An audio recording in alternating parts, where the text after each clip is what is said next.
Hi welcome to Sri Mallika's kitchen. ఈ ఛానల్ని ఆదరించిన ప్రతి ఒక్కరికి మా హృదయపూర్వక నమస్కారములు.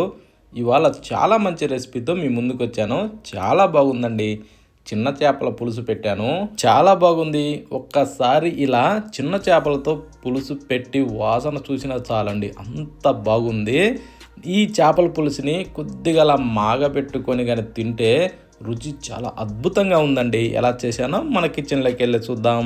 ముందుగా మనం చేపలు తెచ్చుకోవాలి. చేపలు తెచ్చినాక వాటిని శుభ్రంగా కడుక్కోవాలండి. లోపల పొట్ట కానీ ఇవన్నీ కూడా శుభ్రంగా క్లీన్ చేసిన తర్వాత మాత్రమే వీటిని వాడుకోవాలి.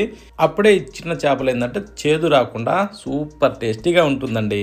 ఇప్పుడు వీటిని పక్కన పెట్టేసి స్టవ్ ఆన్ చేసి ఒక ప్యాన్ పెట్టి దాంట్లో కొన్ని మెంతులు వేసుకుందాం. సగం టేబుల్ స్పూను, 1 టేబుల్ స్పూను ధనియాలు వేసి, ఆ తర్వాత చెక్క లవంగ కొద్దిగా దాంట్లో వేసేసుకొని ఇప్పుడు వీటిని మనం దోరగా వేగనివ్వాలండి. సన్న మంట మీద ఇవి ఎంత మంచి దోరగా వేపుతామో ఆ కూర రుచి కూడా అంత బాగుంటుంది. అందుకోసమనే వీటిని మనం సన్న మంట మీద మంచి ఎరడాలుగా దోరగా వేగనివ్వాలి.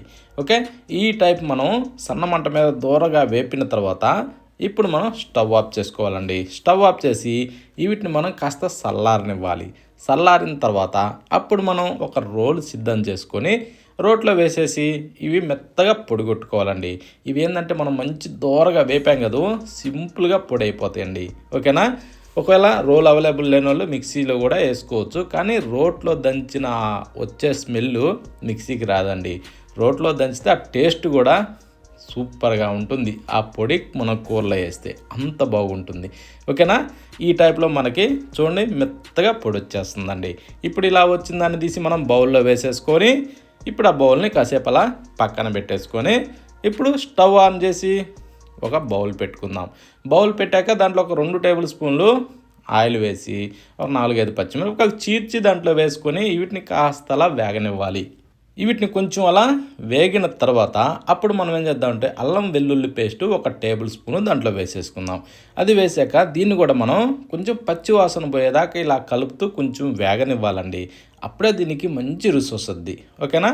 ఆ తర్వాత దీంట్లో మనం ఏం చేద్దామంటే కరివేపాకు వేసుకొని ఒక 2 ఉల్లిగడ్డల్ని కట్ చేసి దాంట్లో వేసేసుకుందాం. ఉల్లిపాయలు వేసాక వీటిని కూడా మనం మంచి గోల్డెన్ బ్రౌన్ కలర్ వచ్చేదాకా వేగనివ్వాలండి. ఓకేనా? మనం వేసిన అల్లం వెల్లుల్లి పేస్టు పచ్చిమిరపకాయలు ఇవన్నీ కూడా మంచి కలర్ వచ్చేదాకా వేగిన తర్వాత ఇప్పుడు ఒక 2 మంచి పండు టమోటాలని కట్ చేసి దాంట్లో వేసుకొని 1 టేబుల్ స్పూన్ సాల్టు, చిటికెడు పసుపు వేసుకుందాం. ఇవన్నీ వేసాక ఇప్పుడు కాస్త అలా కలుపుకోవాలి. కలుపుతూ దీన్ని ఒక 2-3 నిమిషాల పాటు మంచి గుజ్జులాగా మారేదాకా దీన్ని వేగనివ్వాలండి. ఇలా కలుపుకుంటూ మంట మీడియంలో ఉంచుకొని పొగ వాసన రాకుండా ఇలా బాగా వేగనివ్వాలండి. ఇలా వేగిన తర్వాత స్పైసీ తగ్గట్టుగా 3 టేబుల్ స్పూన్లు కారం వేసుకుందాం. ఏంటంటే ఇది చేపల పులుసు కదండి, దీంట్లో ఆ మాత్రం స్పైసీ ఉండాలి. అప్పుడే సూపర్ టేస్టీగా ఉంటుంది. ఇప్పుడు మనం వేసిన కారం కూడా మంచి కారం వాసన లేకుండా బాగా వేగాలండి. ఇలా మంచి కలర్ రావాలి, ఇందులోకించి ఆయిల్ రిలీజ్ అవ్వాలి. ఆ టైప్లో వేగిన తర్వాత ముందుగా నానబెట్టి రెడీ చేసి పెట్టుకున్న చింతపండుని ఇలా పిసికి నీళ్ళ టైప్లో దాంట్లో పోసేసుకుందాం. మనకి ఎన్ని నీళ్ళు అవసరమో అన్ని నీళ్ళు దాంట్లో పోసిన తర్వాత అది కూడా చింతపండు మన నిమ్మకాయ కంటే కొంచెం ఎక్కువ సైజు చింతపండు అయితే సరిపోతుందండి. ఓకేనా? ఇప్పుడు రుచికి సరిపడా సాల్ట్ వేసుకొని కాస్త అలా మిక్స్ చేసి ఇప్పుడు మూత పెట్టి పులుసును బాగా మరగనివ్వాలి.